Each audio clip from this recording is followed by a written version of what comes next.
Hello বন্ধুরা, welcome back to my new blog. তোমরা সবাই কেমন আছো? তো দেখো বন্ধুরা, আজকে আমি কি নিয়ে চলে এসেছি। তো আজকে আমি ঘরে বানাতে চলে এসেছি বারো ভাজা। তো এটাকে কে কি বলো আমি জানি না, কিন্তু আমরা বারো ভাজাই বলি এটাকে। তো আমাদের এইখানে কিন্তু বারো ভাজাটা পাওয়া যায় না। আর আমি একটু এই চটপটা জিনিস খেতে কিন্তু ভীষণই পছন্দ করি, সত্যি কথা বলতে।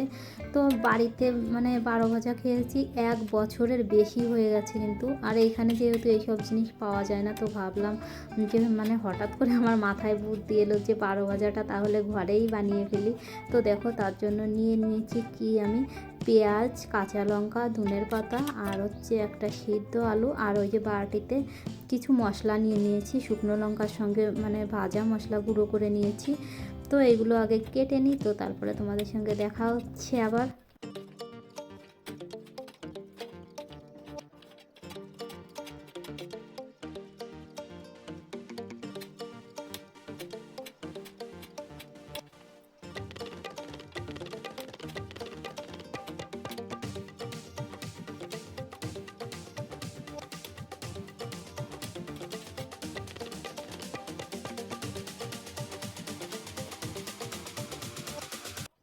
তো বন্ধুরা, প্রায় আমি সব কিছু কেটে নিয়েছি, আর বাকি রয়েছে এই যে সেদ্ধ করা আলুটা। তো সেদ্ধ করা আলুটা এখন আমি ছোট ছোট করে কেটে নেব।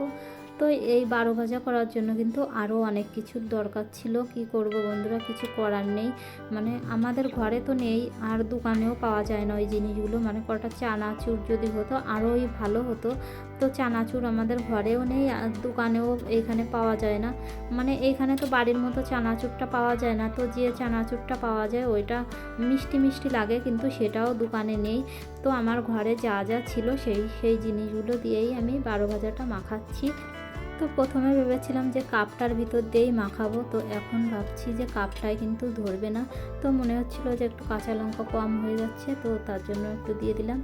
আর দিয়ে দিলাম গুঁড়ো মশলাটা, আদা কুচি, আর এখন দিয়ে দেবো 1 চামচ সরষের তেল। তো গিয়েই এই বাটিটা নিয়ে আসলাম, এটা ভালোই বড় আছে। তো এটা এখন ঢেলে নেব। ঢেলে নিয়ে তারপরে কিন্তু ভালো করে ওটাকে মাখাতে হবে। আর তার আগে দিয়ে নেব কিন্তু 1 চামচ সরষের তেল। তো বন্ধুরা, ততক্ষণে তোমরা আমার সঙ্গে অবশ্যই থেকো। আর তোমরা যদি কেউ আমার চ্যানেলে নতুন হয়ে থাকো, তো অবশ্যই আমাকে কিন্তু সাপোর্ট করো তোমরা বেশি বেশি করে। তো বন্ধুরা, বিট লবণটা কিন্তু দিলে বেশি ভালো হয়। তো বিট লবণটা ছিল না, তো যে লবণটা আছে ওই লবণটাই আমি দিয়ে দিচ্ছি। তো আজকে কিন্তু আমি ফার্স্ট টাইম মাখাচ্ছি। তার কারণ তোমাদেরকে আগে থেকেই তো বললাম যে মানে চটপটা জিনিসটা আমি খেতে ভীষণই পছন্দ করি, আর এইখানে পাওয়া যায় না। আর এত মানে খাওয়ার ইচ্ছা হচ্ছিল কি বলবো বন্ধুরা তোমাদেরকে। আর ওদিকে তোমাদের দাদাভাই বলছে ভীষণ মানে এত সুন্দর একটা গন্ধ বেরোচ্ছে, তো বলছে তাড়াতাড়ি দাও। তো আমি বলছি এদিকে যে হয়নি এখনও, আর একটু ওয়েট করতে হবে। তো তোমাদের দাদাভাই কিন্তু ওদিকে ম্যাচ দেখছে।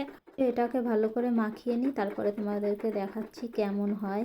তো অবশ্যই ততক্ষণে তোমরা সবাই সঙ্গে থেকো কিন্তু।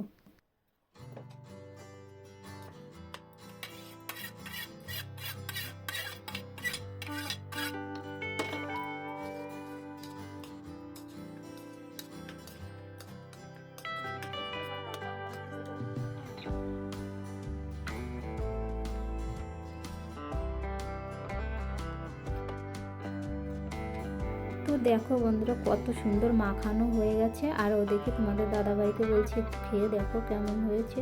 তো খেয়ে এখন বলবে কেমন হয়েছে। তো দেখো কি বলে।